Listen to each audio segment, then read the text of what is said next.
JP music India production house.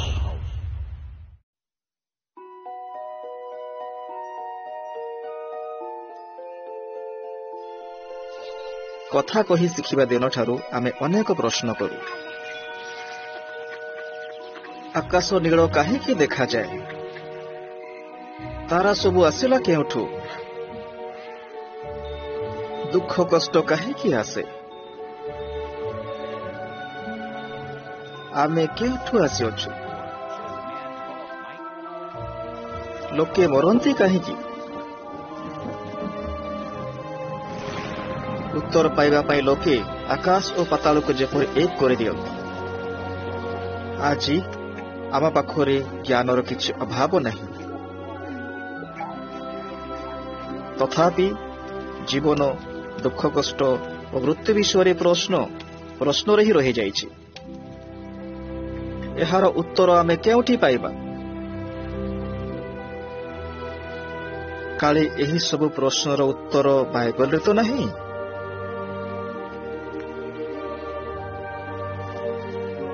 अनेक लोक कहती बाइबल कथा कहानी रे परिपूर्ण, केही कहते यह अति पुरातन किंबा यहाकु बुझिबा भारी कष्टकर अटे। प्रकृत रे यह कौन सत्य कि ना लोक माने बाइबल उपरे निज निज मत एपरि देई थांती। लोके भावती जे बाइबल कहे एही जगत को ईश्वर शासन करुछंती, किंतु यह किपरि संभव हो पारे? एही पृथ्वी तो दिन को दिन नियंत्रण बाहरी चली जाउछि। एठारे दुख कष्ट छड़ा किछि नाही। रोग और मृत्यु हेउछि,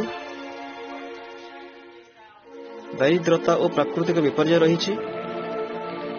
जड़े प्रेममय ईश्वर यह किपरि करि पारिबे? ए विषय बाइबल जहा कहे ताहा जानि आपण आश्चर्य हेबे। यह कहे समग्र जगत शैतान रो नियंत्रण रे अछि।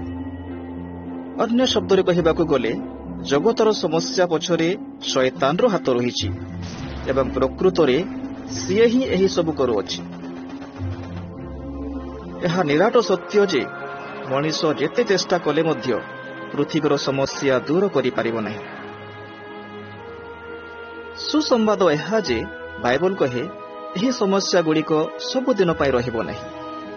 यह कहे आज आमे एपरी परिस्थिति रे काहेकि अछु, ईश्वर यह किपरि दूर करिवे एवं आमे एही परिस्थिति को किपरि सामना करि पारिबा। बाइबल आज सारा विश्व रे लक्ष लक्ष लोकंकु जीवनर महत्वपूर्ण प्रश्न गुड़िकर उत्तर देउछि। आपण मध्य सेमानक मध्य जणे हेबाकू चाहिबे? जेहोवांको साक्षी माने आपणक सहित बाइबल अध्ययन करने खुशी हेबे। बाइबल अध्ययन करने ऑनलाइन रे अनुरोध करंतु। जेहोवांको साक्षी माने आपणकर उपयुक्त समय और स्थान रे बाइबल विषय रे चर्चा करने निश्चय आसिबे।